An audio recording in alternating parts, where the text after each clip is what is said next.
اعوذ باللہ من الشیطان اللعین الرجیم بسم اللہ الرحمن الرحیم۔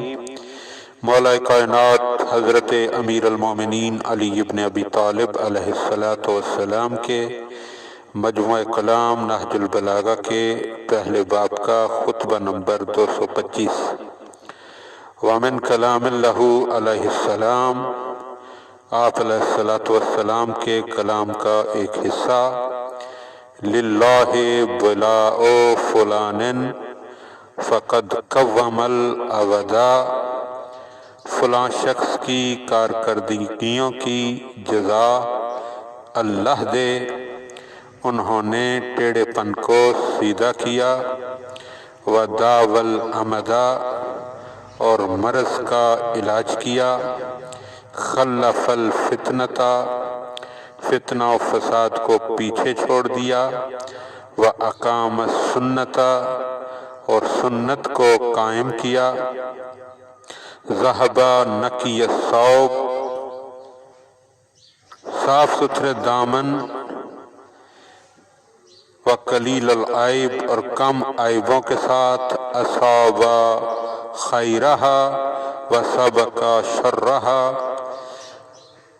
دنیا سے رخصت ہوئے، دنیا کی بھلائیوں کو پا لیا اور اس کی شر انگیزیوں سے آگے بڑھ گئے، ادّی الی اللہ طاعتہ واتقاہ بحقہ، اللہ کی اطاعت بھی کی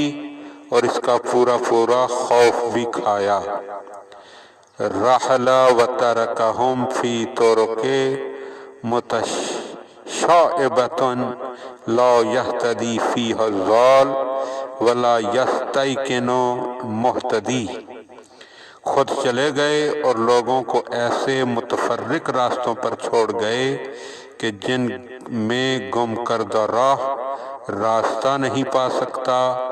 اور ہدایت یافتہ یقین تک نہیں پہنچ سکتا۔ اللہم صلی علی محمد و آل محمد۔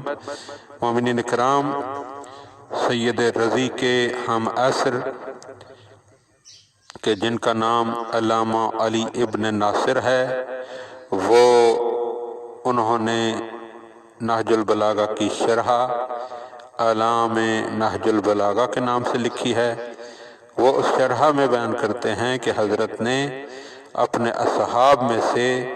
ایک ایسے شخص کو حسن سیرت کے ساتھ سراہا ہے کہ جو پیغمبر کے بعد پیدا ہونے والے فتنے سے